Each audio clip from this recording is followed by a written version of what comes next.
Every single time you pull up a cherished memory, you are actively destroying the original version of it. Neuroscientist John Medina points out that accessing a long-term memory is not like hitting play on a secure video file. The biological mechanics are closer to opening a text document on your computer. To look at a permanent memory, your brain must physically rip the data out of its secure, deep storage vault and drag it into the highly unstable, constantly shifting workspace of your short-term memory. The second that file enters your short-term workspace, it loses its biological armor.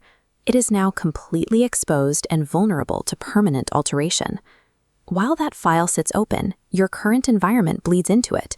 Your mood, the lighting, or the person you're talking to all mix with the old data.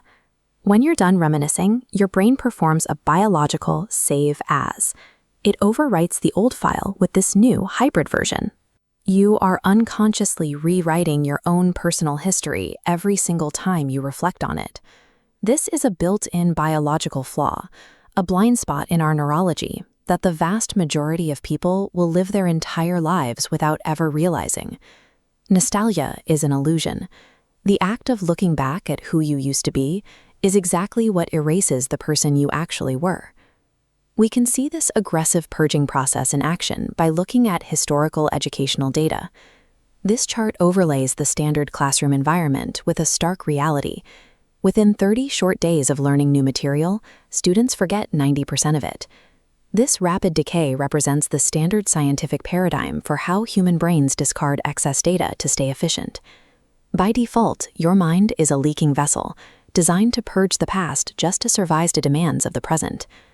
Neurologist Oliver Sacks documented clinical evidence that completely contradicts this decay model. During the 20th century, neurosurgical teams began mapping the biological geography of the human mind. When surgeons electrically stimulated a single microscopic point on a patient's cortex, the patients suddenly re-experienced intensely vivid events they had long forgotten.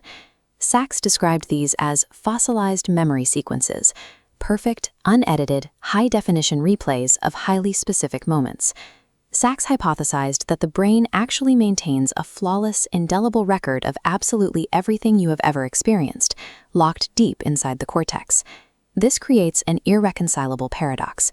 How can your brain act as a permanent, flawless archivist of every second of your life, while simultaneously acting as a destructive editor that overwrites 90% of what it touches? The answer to that paradox lies in where those pristine memories are kept. The only uncorrupted records in your brain are the ones you have never tried to access. Think about your most cherished memories, your favorite childhood moments, or your greatest triumphs.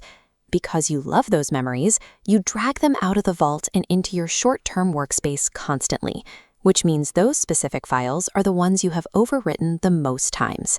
If you scroll past this video, you'll lose access to the psychological truths that explain how your mind works, so make sure you subscribe.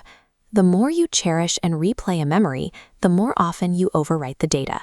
Your most precious piece of identity is likely a composite of every time you have tried to remember it.